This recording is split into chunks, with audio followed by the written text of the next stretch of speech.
one ministry at the executive level, you have 9 executive positions. So 9 ministries would mean that you would have 81 executive positions to staff all 9, plus the spiritual ministry. So you're talking about no less than 90 executive positions. Well, most of the time, you don't have 90 people. You can't do this work if you don't know the right principles of expansion. The Holy Quran says of Allah that He created the heavens and the earth, and then He directed Himself to the heavens, and then He expanded it with power. The devil has a law called the second law of thermodynamics, which predicts that the universe is running down. But recently, when they looked through the Hubble telescope to the farthest reaches of the universe, where they would see the universe slowing down, is expanding at an accelerating speed, approaching the speed of light. But the Holy Quran says that Allah is the best of creators, and His creation does not fatigue Him. Come on. Allah don't get tired just because He's doing more than everybody else. He ain't tired. He ain't stressed out. He ain't losing his hair. He ain't losing his mind just because he got more responsibilities than anybody else.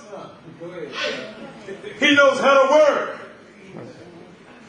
He knows the principles of setting a thing in motion so that it expands on its own. Yes, sir. It organizes itself. Come on. See, from the outside, you watch something or you look at something, you observe it. You might be led to believe that things would go 1, 2, 3, 4, 5, 6, 7, 8, 9. That's what it looks like. That's what you would call common sense. But common sense never made anything live. That is common sense. That is what ordinary people think. The average Joe thinks that. But the world is not linear. It is not a linear process. Life is not a linear process. It's non-linear. And therefore the internal process, the 1, the 4, the 2, the 8, the 5, and the 7, and back to 1, is a non-linear process. And that's the secret of how things actually work. Can I see the next one? Now here's how things don't work.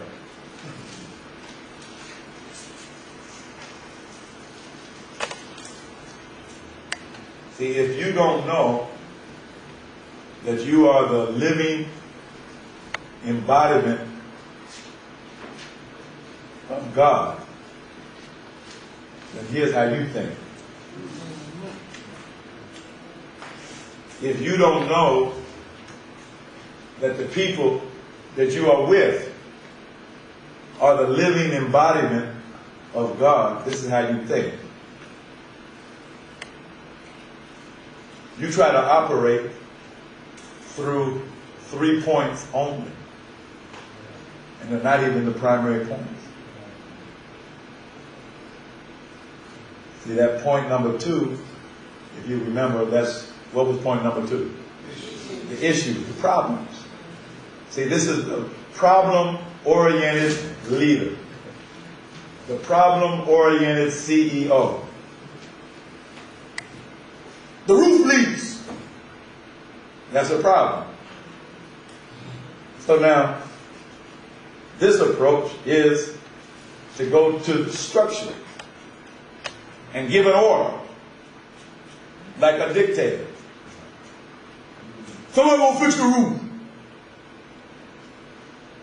And then through that chain of command of the structure, some poor unlucky soul gets ordered to climb up on the roof and fix it. Even though the poor unlucky soul may not know the first thing about fixing a roof. Or somebody gets ordered to go hire somebody to fix the roof and don't know how to hire nobody, don't know how to pick somebody that actually knows how to fix the roof. And so the order may have been more or less well-intentioned. Go fix the roof. But the solution through that structure becomes an imposed decision that is off.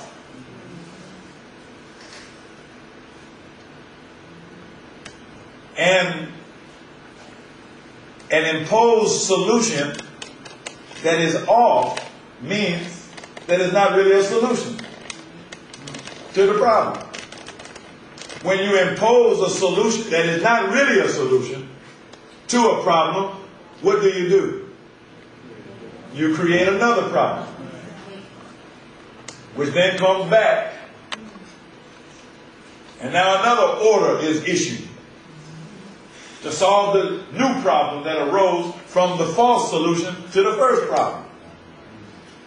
Now it goes through the same cycle again, down through the same chain of command, and it's not the true solution to the second problem. And so now it creates another problem. Meanwhile, the first problem is still generating other problems. And so now you got 3 problems. Now you got 4 problems, 5, 10, 20 problems. And the solution is always the same. You go do this, you go do that. This is what is called command, a command and control dynamic of an organization. And while it may seem logical, as Brother Michael says, you know better than your results.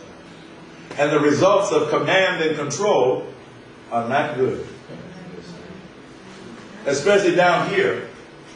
Not only doesn't the problem get solved, but the people down here who are actually on the front lines, that are actually there trying to carry out the orders, because they're on the front lines, the information that they have about the problem never gets to the one that's giving the orders. The one that's giving the orders, in many cases, is the most isolated one from the actual problem. And the one that's giving the orders, in most cases, is the one that knows the least about it, but got the most authority. And so then the orders are wrong orders. They're actually unlawful orders. But because of the command and control, they're carried out nonetheless. And instead of making things better, it makes things progressively worse. And this goes on. And without the proper knowledge or understanding, people say, well, I don't know what's going on. I don't understand.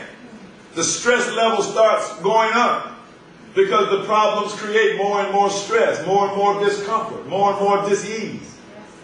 What's happening to the other points? See, there's only 3 points there. But what the crucial thing is, at the top, what's up there? Identity, and next to it is intention. So because the focus is on problems, we need money. Okay, that's a problem. But if that becomes your entire focus from where you start, then pretty soon your identity becomes money. And people start looking at you and say, all he's about is money. The true identity of the group starts to fade. The true intentions of the group starts to fade. where you begin to say, you know, when's the last time we heard about the resurrection of the dead? When's the last time we heard of the great vision of the Honorable Elijah Muhammad? When's the last time that we were actually told who we are? That we are Muslims, that we are gods, that we are the righteous, that we are the successful, that we are the winners. We haven't heard that in a long time. All we hear is about the problems. And then when we hear about the problems, we never even get a chance to chime in to give our angle on the problem. We're just giving an order to carry out. And so then people begin to feel alienated from the process. Because they hear an order and they say, I know that ain't right. Now it's hard for a man to carry out an order that he knows in his heart ain't right. So he tried to be a good soldier and carry it out anyhow. But then when it don't work out now, what has happened to the morale? And then people begin to feel helpless. I can't do nothing about it. This is the way it's going. Can't do nothing about it. Just let it go. Can't do nothing about it. Can't get a word in edgewise. Why? Because the relationship. There are no relationships. The only relationship is hear and obey.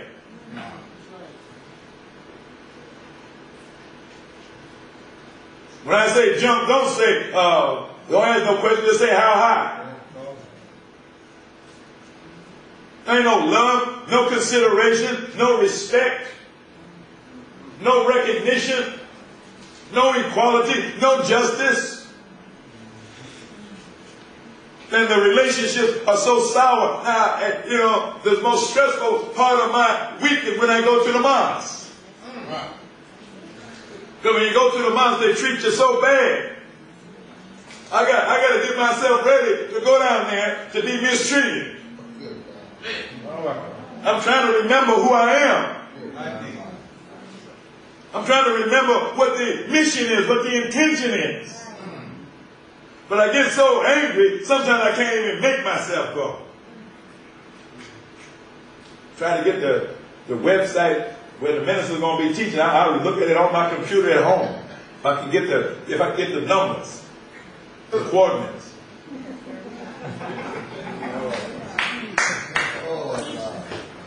Then what's point number 4? Principles. The rules. See, because when this is going on, it don't seem like there's no rules. Well, I thought the Constitution said. Well, I said so and so and so and so. Well, I thought the Holy Quran said. Well, that's for another time. Well, I thought the minister said. There's no respect for the rules, the rights. Matter of fact, the rules of the game change. Have you ever been in a game like that? Where they change the rules in midstream? You can't win in a game like that. You don't feel good in a game like that. When you don't have no clear-cut rules of operation, you get the feeling that somebody's cheating, but you can't be sure because you don't know what the rules are. Come on. Good. See, this is why things go wrong. Yes, sir. Yes, sir. And this is everywhere. This is not just in the mosque. This is in the church. This is in the NAACP. This is in the government. This is the Bush administration. Come on. Yep.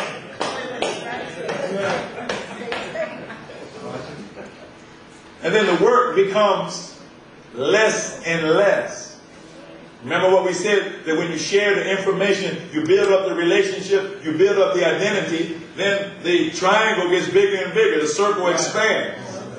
When you do it like this, it contracts. And then the work gets less and less. The output starts going down. You're presiding over diminishing affairs. Then what was here? Information. See, no information is being shared. The people on the front lines, they can't get a message back to headquarters. Headquarters can't get real information, or won't. I shouldn't say can, because they actually have the power to do it, but they won't. Everything's secret. Everything's top secret. It's security. You can't, don't talk about it. Don't nobody say nothing. Come on. It's all secret. So since everything is secret, then nobody can know anything. Nobody can do anything, because if I had only known, I would have been there. But since it was a secret, I didn't find out about it. All right. And what's here? Except it ain't there, right? No information in circulation. Now you are not a learning organization. Right.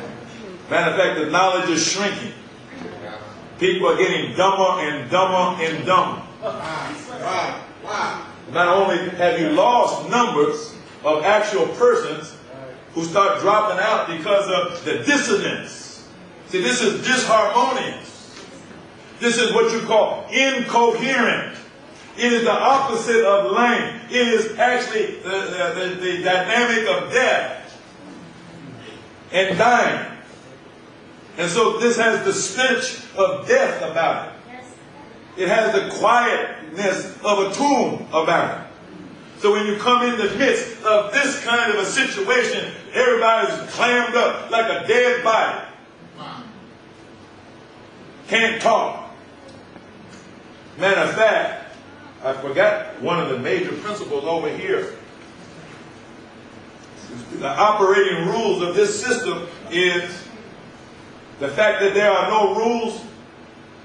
Well, the rule is you can't talk about the fact that there's no rules.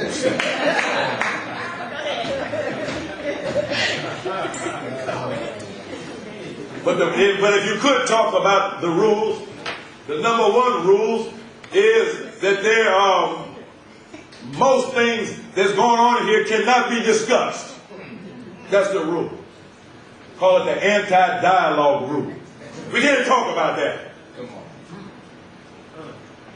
So anytime dialogue threatens to break that out, it gets shut down. We can't talk about that here. We can't talk about that with her in the room. The anti-dialogue rule. The gag rule. We can't share that information. We got to check with somebody and see if it's okay.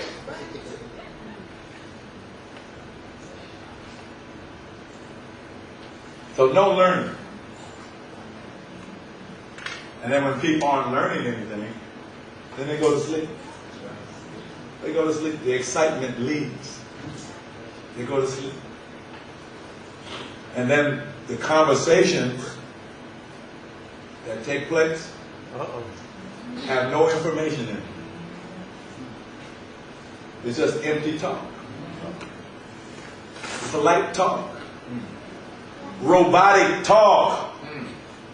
Not real thinking, group thinking, where everybody memorizes the script.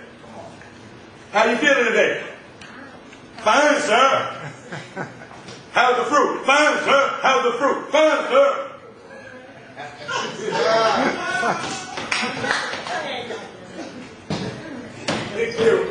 Robotic behavior.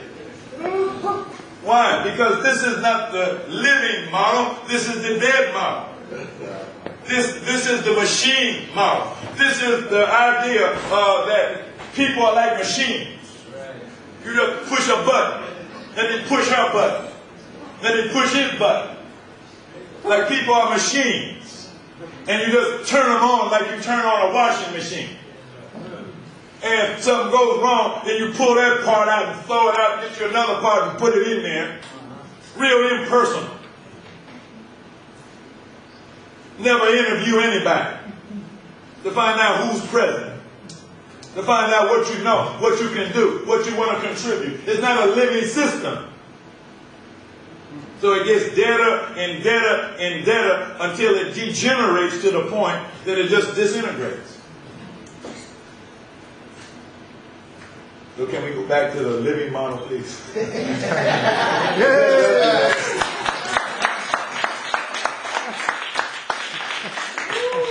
See, so the life of the conference came from this model. Operating in this mode. Be clear about the identity. We are Muslims. Yes, sir. We are gods. We believe in Master Farad Muhammad. We believe in the Honorable Elijah Muhammad. Yes, we are followers of the Honorable Minister Louis Farrakhan. We are the Nation of Islam. Sir. That's who we are. Right. We are here to take over. We are here to build a nation. That's our intention. We are here to raise the dead. That's our intention. That's our purpose. And so when you are clear about identity and intention, those two usually, think of those as going together. The clearer you become of one, the clearer you are of the other. Then your relationships improve. So now, all of a sudden, everybody gets happy. They don't know why they're happy. That's why I'm so pleased to have the opportunity to give this talk. That's why you got happy. Yes, sir. Because you got clear on your identity. You got clear on your intentions.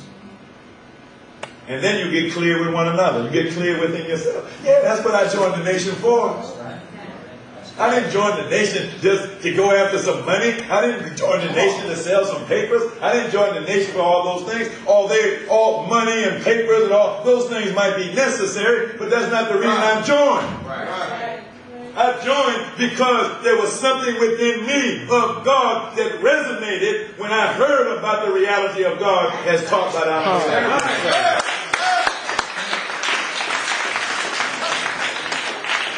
When I die, I go to sleep. I become dead when I'm not up on my identity.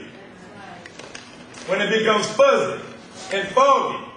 And I start seeing people operating out of identity. Crypto Negroes. I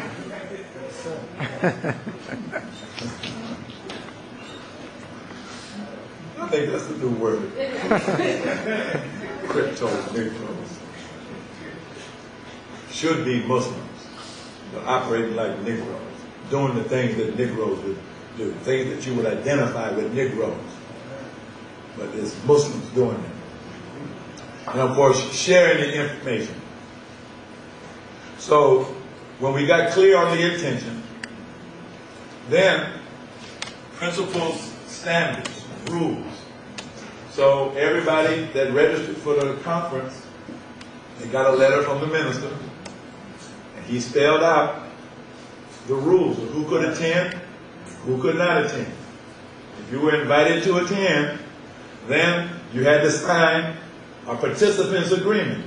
The participant's agreement read like a contract, which says that when I come to this conference, this is how I'm going to conduct myself. This is how I'm going to behave. These are the rules of communication. I agree that I'm going to follow these rules. And then, of course, it's up to the conference conveners to make sure that when you get to the conference, that those are the rules that are in effect. That we don't get you in the conference and then change the rules. Right. So when people first got there, they were a little bit unsure. Are they really going to do what they said? Then by the second day, they're really doing it. And when you start following the rules, and there's no injustice there, you know, double standard, that's what I'm trying to say. Then what does that do for relationships? It starts to enhance the relationship because everybody is being treated the same on an equal basis. Then, when you're clear on identity, intention, and the rules, this is when you can start addressing problems. But if you try to address the problems before you're clear on those three things, then you're headed for trouble. And you'll get so tangled up in the problems that you will lose your identity, you will lose your intention, and you will start violating rules. And when you do that, you see you're out of the game. You're out of the game. So now when you address the issues, then everybody is in agreement of how we're going to address them. what our methodology is going to be. We're going to use deliberative dialogue. Everybody's going to have 30 seconds in order to speak. We're going to be in a circle. There's going to be a facilitator. There's going to be a timekeeper. There's going to be 2 recorders. All the rules are spelled out. We ain't going to change it up. We're going to do it the way it's supposed to be done. And everybody will follow the rules and enforce the rules. And the agreement said that if you won't follow the rules, you can be tossed out.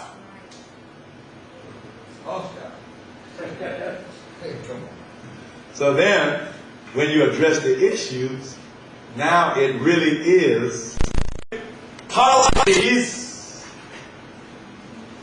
internally that can actually work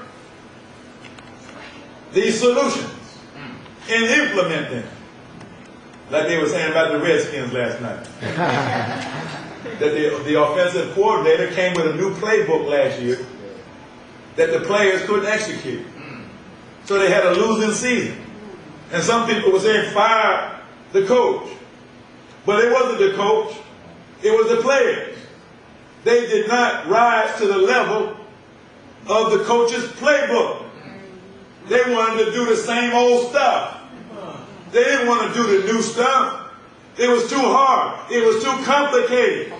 They wanted to play last year's game. So they had a losing season. So since they lost, then they had a chance to reflect. Why did we lose? It was because we did not rise to the challenge of the new playbook. See, so that's the challenge before the Nation of Islam today. See, here's a new playbook.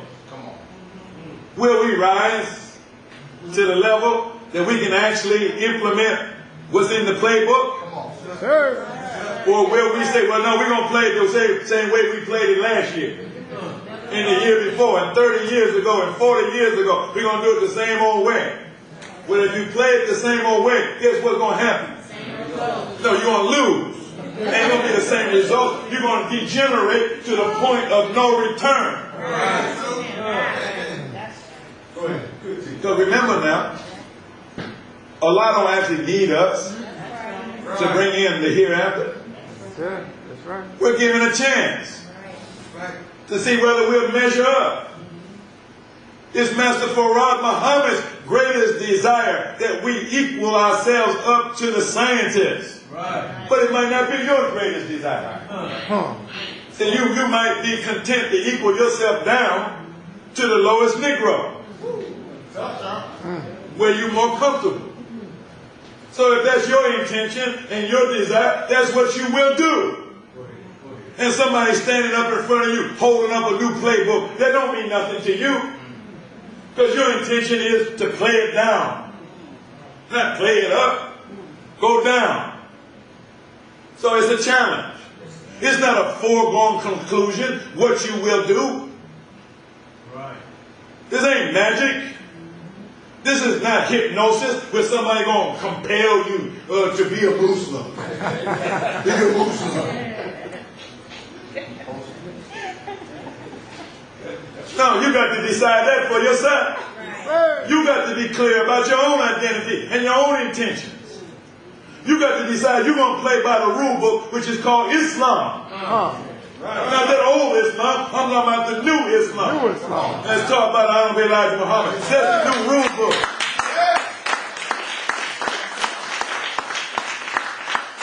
So then, when we confront these issues, then we ain't got no problem setting up ministries. That's the easy part. Setting them up. If we had a big building in Chicago with Nation of Islam, 9 ministries, office buildings, that's easy to buy real estate. Right. But who's going to be in there? Right. Good question. And if they're in there, what are they doing? What model are they operating according to? When you walk in there, will it be alive or will it be dead? Come on.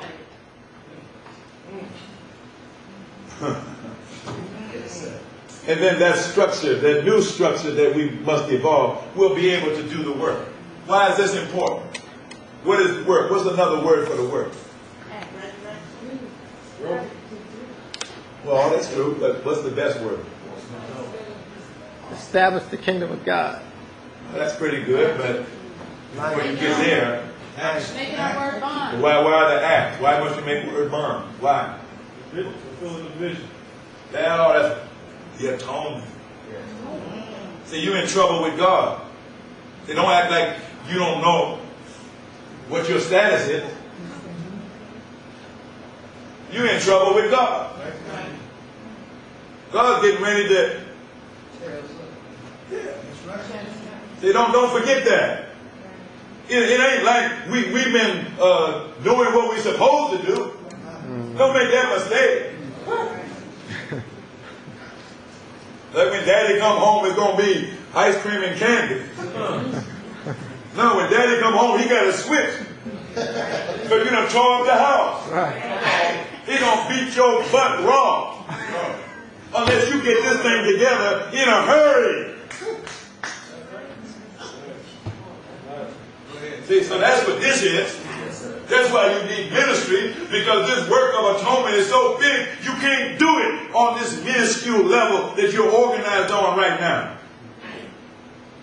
You need hundreds and thousands and tens of thousands of people organized effectively according to this kind of a model in order to get this work done, to keep the wrath of God off your backside.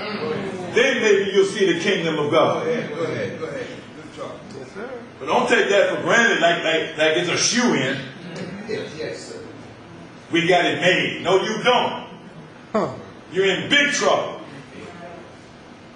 And so then, when you start doing this work in a proper scientific way, then you will learn all kinds of stuff. Real education doesn't start until you start trying to solve some problems. When you start doing some real work in the real world, in the real community, out there where most of the people live, Right. you start affecting that reality out there, oh, you're going to learn a whole lot. And then through that learning, you're going to perfect your intention. And you're going to enhance your identity. You're going to enhance all the other points on that circle. And so it goes. So, I think I'm done. Whew. That's a lot, isn't it? Good. Good teaching.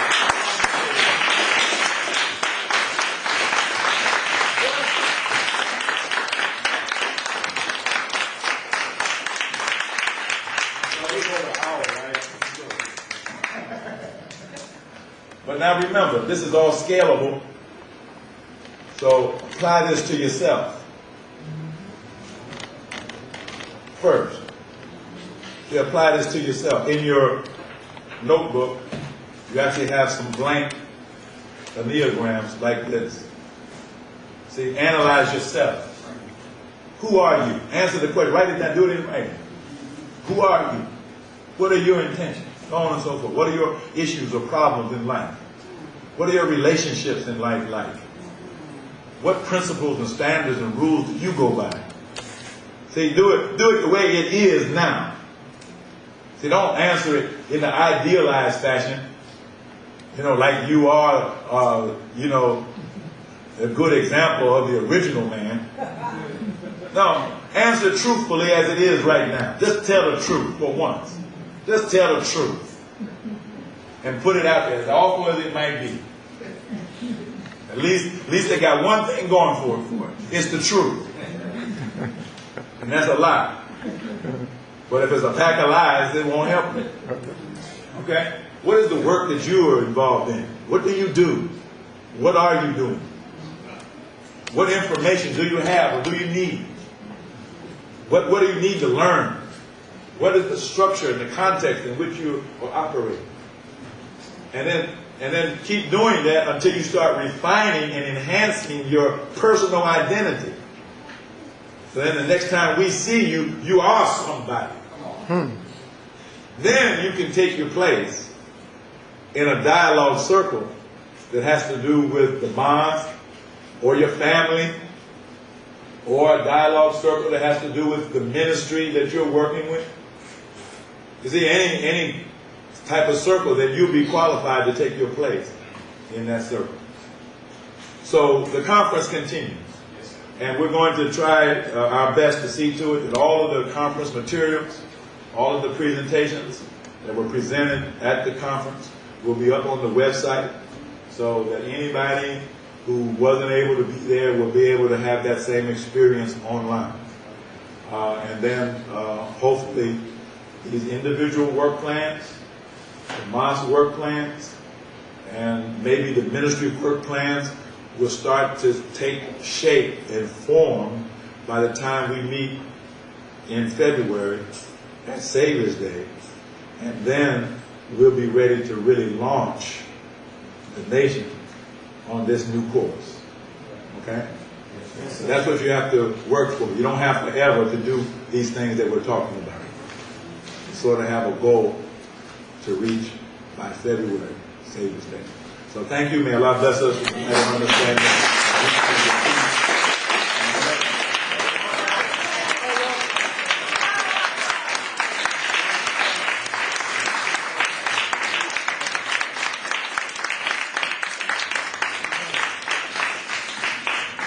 Brothers and sisters, we're going to close very shortly, but we did want to see if there are a few questions we want to take quickly for Dr. Abdul Muhammad. Anyone have on this presentation or questions that we had in reviewing the conference material?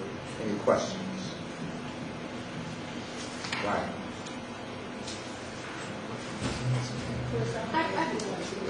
Yes, ma'am. Dr. Lee, that was a wonderful presentation. But I'm wondering on these relationships, the best to understand myself and my problems is, do you think it'd be better to look up a good definition in the dictionary for me to really fully understand in order for me to be truthful about myself rather than just what I actually think now?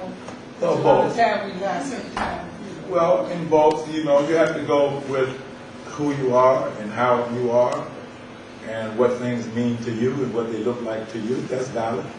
But yes, we should all have a dictionary that we hold close, and we look up all these words in the dictionary and try to get the deepest understanding of the words. We should never, ever go past a word that we do not understand and just think that we'll figure it out. No.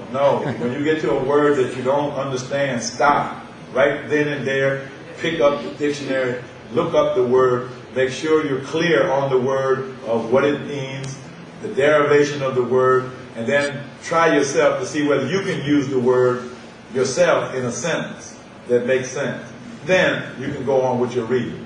But never go past words that you know you don't understand. And then a lot of the words that you think you do understand, like these simple words here, it probably wouldn't be a good idea to look them up. And you'll find that there's whole schools of philosophy that are built around some of them. Is there another question? Yes. Yes, sir. I have a CD you completed called Intention to Completion, and I wanted to know, how does it apply to this diagram? Is it aspect number 1, or is it the entire enneagram? What was it called? Steps to self-discovery, intentions to completion. So where was that from? You were in Atlanta, and I bought it from your wife, and it's from intention to completion. And you kind of walk through what you need to do. Yes. And your question? Compassion, yes. That's the key. I want to know, how does it think how it applies to the enneagram in terms of the aspect number 1 on the enneagram, or is it the entire circumference of the that lecture was actually based on a different model. They are related, but I think it would take too much time for me to be able to do it, to put them together so you can see the relationship. But yes, on that tape, if I remember correctly, it was the steps to destiny, and the second step was intention or will. Will feeds the desire. No, I'm sorry. Desire feeds the will. And the will produces thought. Thought leads to action. Actions that are made habitual become character. And character determines destiny. But the first step, before any of those can begin, is love. And it's not the cheap kind of love, but it is the divine love of God that is mentioned in the Quran, Al-Rahman and Rahim, which are taken from the Arabic root Rahman, which means the loving tenderness, like the loving tenderness of a mother towards her baby. This is the root of God. It is out of this love that He created the universe, and that's Rahman. And it is out of that love that His mercy for that which He created stems. So it's a different model. It involves some of the same aspects. That applies more to the self-improvement of an individual. What this is a critical analysis of an organization or of the organization of a person. Okay. Yes, sir. Yes, sir. Sister made you think, reminded me of a question I was going to ask. Have you taken time to look at those numbers and compare them with the messenger's teachings of the meaning of numbers? You correlate those with that? Well, a little bit, but I don't think I would attempt that tonight. No, I mean, But yes, it clearly is related. Yes. I select